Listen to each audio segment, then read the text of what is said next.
Hello, friends. I got a video for you today. We're going to talk about DeVon Franklin, who is the Senior Vice President of Production at Columbia Picture. Big name in Hollywood. Has been around the block. He was married to, I think her name was Megan. And I will stay away from their personal lives. I find that to be safer. I know that they're no longer together. And again, much could be said about that. I'm not going to go into his personal life, but this is a message where he spoke to Oprah, where Oprah learned the truth about the Sabbath, which is on Saturday on their show. Very interesting discussion here. Let's take a listen. So what path or religion are you in your pursuit of perfection with God? What are you? I was raised Seventh-day Adventist. Okay, and what does that mean? Seventh-day Adventist is a Christian denomination, and one of the things that we believe is observing the Sabbath. So from a young child, being brought up, I was always brought up with Sabbath observance. So Friday night sundown and Saturday night sundown, as mentioned in the Ten Commandments, remember the seventh day to keep it holy. And then also Jesus observed Sabbath as well. Yeah. So it's one day where I don't check my emails, I don't respond to work calls, I don't read From any script. Friday night sundown to Saturday night sundown. Yeah. No work. You don't check your emails. No. That's There's a function. that's like against the commandment of Hollywood. That thou shalt like carry that against the BlackBerry at all commandment of Hollywood. times. But you know what? Here's a good Yes. thing. When you set boundaries Yeah. Yeah. up front, Up front. here's what my commitment is. So we all agree. I before love this, we even take DeVon. the job or go Yeah. down the road, Yeah. here's the commitment. Yeah. Are we all agreeing this is okay?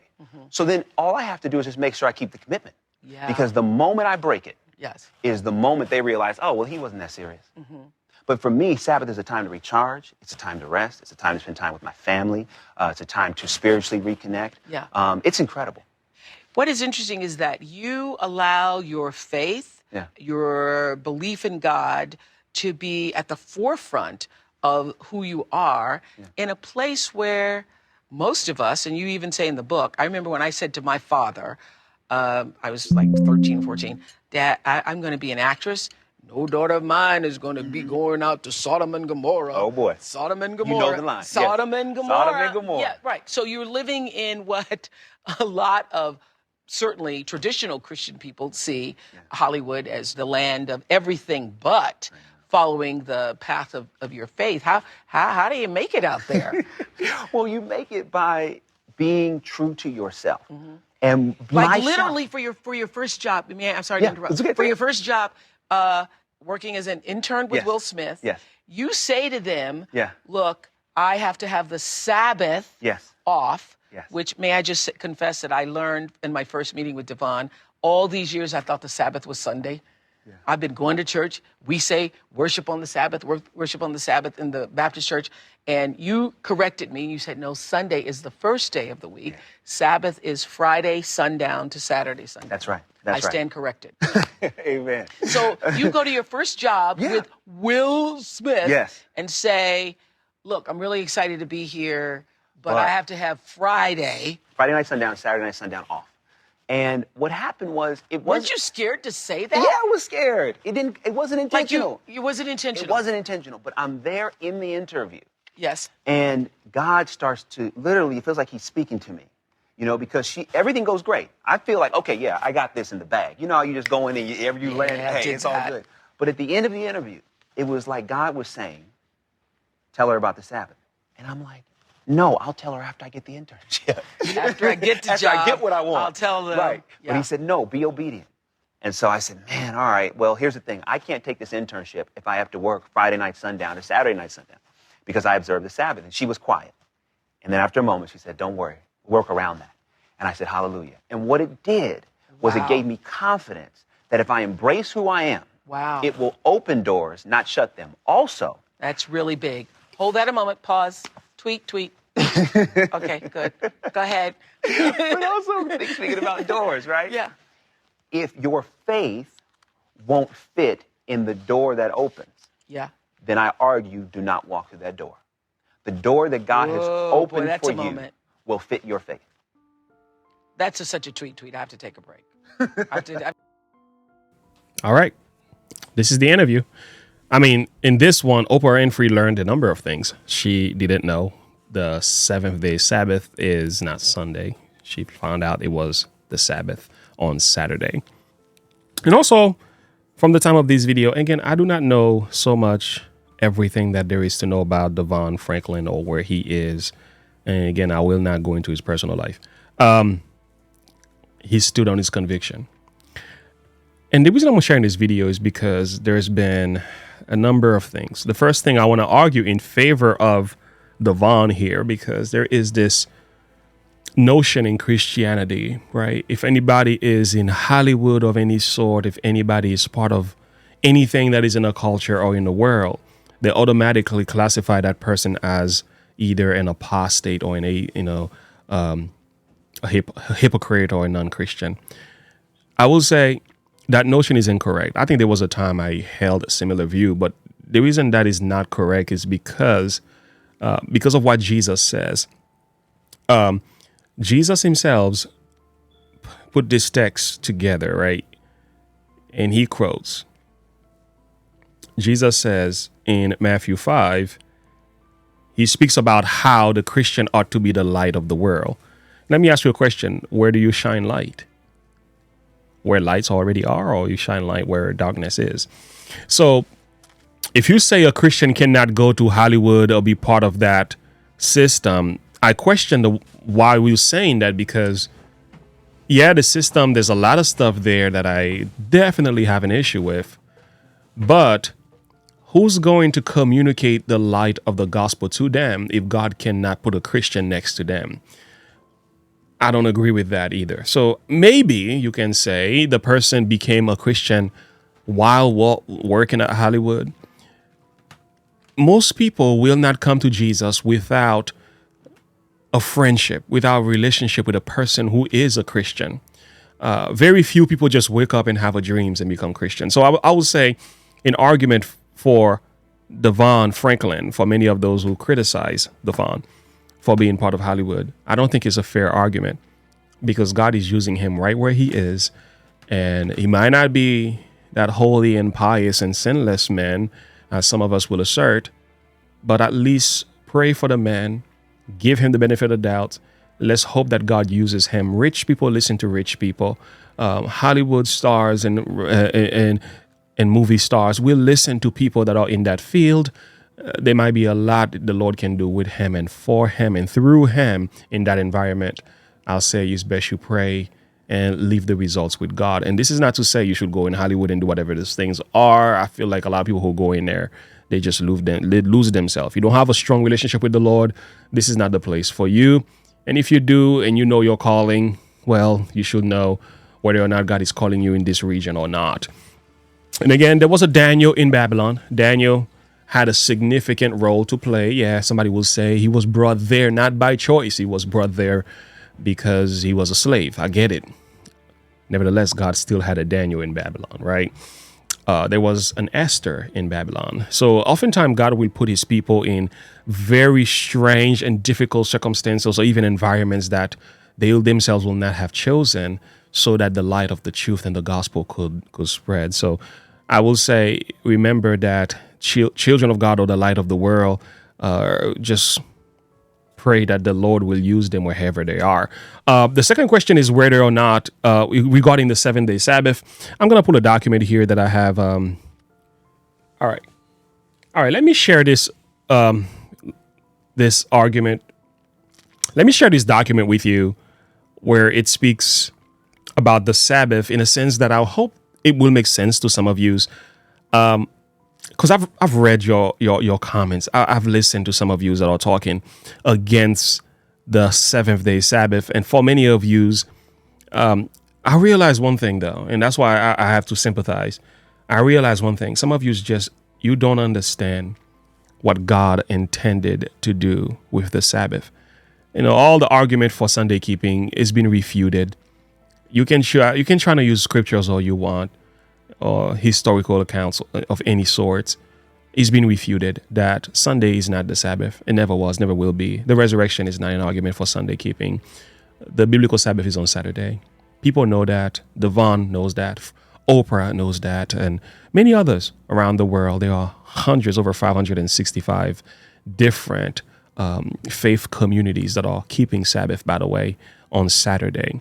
So that is not even an argument anymore. But I think what I would like to share right now is God's original intent in Sabbath keeping, like why the Sabbath is so significant. And I wish not only people who keep Sunday will understand this, but I'm also wishing that even Sabbath keepers will understand what I'm about to share with you. It's not a big deal. Well, it's kind of a big deal. It's kind of a big deal because a lot of time people are keeping Sabbath and they're keeping it, either keeping it on the wrong day, but they're keeping it not knowing the significance of it, right? Here's the thing. The Sabbath is especially related to the doctrine of God and how his presence is manifested in the Sabbath commandments. Now, I want you to remember this. The significance of the Sabbath is rooted in the fact that God's presence, I want to highlight this, God's presence is manifested in that day. That is crucial. Why is that? When you go to Genesis chapter 2, when you read Genesis chapter 2, and there's been some argument about that, it's not that difficult for me to understand. The Bible is very clear. When you go to Genesis chapter 2, it tells you, thus the heavens and the earth were finished, and all the hosts of them. And on the seventh day, God ended his work which he had made, and he rested on the seventh day from all his work which he had made. And God blessed the seventh day and sanctified it, because that in it he had rested from all his work which God created and made. Let me see if I can explain this. After creation, after the creation week at the end, on the seventh day, God chose not to do any work of creation. He actually rested. What that means is he rested physically, and also in that rest, by him resting on the seventh day, the very presence of God manifested in the Sabbath rest made the day holy. I want to say that again. Is the presence of God manifested on the seventh day of the week, the Sabbath day, which made the day holy? That means you can't pick any other day you want, because God only did this on one day. And secondly, picking another day outside of God's day, Sunday or any other day of the week, is like saying you can make a day holy, which is impossible to do. So actually, that's an act of blasphemy. That's like you positioning yourself in God's prerogatives. In a sense, you saying that since God can make a 7-day Sabbath, I can too. That's blasphemy. Now, we're not going to push that argument too far. Going back to my document here, here's the thing I'm trying to say. There are different ways. Most arguments we hear about the Sabbath is atomism. The atomism argument is this micro lens kind of argument, getting into the final details and you missing the mark. I would like for you to look at the Sabbath from a holistic perspective, holism. The holism argument is a wide lens in a clear focus. You want to see the bigger picture. That's what you need to focus on. Look at the bigger picture, not the details. And when you get in the details, you get wrapped up in this spider web and you get confused. What is the significance of the Sabbath, right? What is in the heart of God? What is the intent that God had in mind from the very beginning? Now, the whole idea is rooted, listen to this, in God's presence. Actually, throughout the Bible, you will notice over and over again, everything that God does, where he inserts his presence, whether it is a place, a time, or human beings, the presence of that thing, the article, or that apartment, that place, becomes holy. The reason that is because God is holy, right? That's why God can say, be ye therefore holy, for I am holy. Because why? My presence is in you. So when you look deeper, the Sabbath is a completion of creative week. We know that. God rested on the Sabbath day. Therefore, here's the thing. Therefore, by him resting, He causeth the Sabbath to be holy. So it is the presence of God on the seventh day that made the seventh day Sabbath holy, sanctified, set apart, special, not like everybody else, any other. Now, God's presence in the Sabbath makes it holy. I know I'm saying the same thing over and over again, but I wish people will get this. Like, if you get this, you get the key that unlocks the significance of the Sabbath. And once you get that key, don't ever lose the key. All right? Sunday keeping doesn't do that. It's not there. It's not scriptural. And also, the time in which God does this matters as well. That's why when people make an argument for the resurrection of Jesus for Sunday keeping, I'm like, what makes this significant is the fact God rested in the beginning of creation. That is huge. Now, if you're going to make an argument for the resurrection, it will still work in favor of the Sabbath because Jesus rested in the tomb on the Sabbath. So both cases, Sabbath keepers win. So anyway, keeping the Sabbath as holy is in reference to God's presence. That's what makes the Sabbath special. With regard to biblical concepts of holiness, scholars have pointed out that the divine realm of holiness permeates the dimension of the whole creation, which include sacred space, sanctuary, sacred persons like priests and Levites, sacred time, Sabbath rest, and many more. The burning bush. There's nothing holy about a bush on fire, but when the presence of God is in it, Moses had to take off his shoes. The sanctuary, it became a holy place. Unholy fires were not allowed in the sanctuary. People who were not ordained or set apart could not officiate in a sanctuary. There were certain outfits that were not welcome in the sanctuary or the tabernacle of meeting in Exodus 8, verse 5. So when you go through scripture, you will find this concept over and over again. The elements of the sanctuary were holy because they were sanctified. They were made holy by the presence of God. That's why when Nebuchadnezzar did what he did in Daniel chapter 5 by, not Nebuchadnezzar, the grandson of Nebuchadnezzar, which was Belshazzar. The sin of Belshazzar was the fact that he took that which was holy and he profaned it. And he knew it. He did it with the knowledge. That was the problem. So the priests themselves were holy. The Sabbath is also holy. What makes the Sabbath different is the fact that no other day of the week God invested and manifested and rested with his presence on that day. He did it in creation week. And you see throughout the Old Testament, Sabbath was kept. New Testament, Christ kept it. And also the apostles kept it. We have this argument already, so we're not going to go back to that. But the point of the matter is, friends, whenever the God of the Bible invests himself in something or a time, a space, a person, right? A movement that becomes sacred and holy and should be treated with respect. This is why the Sabbath commandment is like no other. So going back to what we heard here from Oprah, Oprah just had a piece of truth, a nugget of truth sent at her. Yes, the 7-day Sabbath is God's holy day, set apart. He manifested his presence. He rested. He blessed it. He sanctified it and made it holy. It is like no other. And he hands that over to the believer.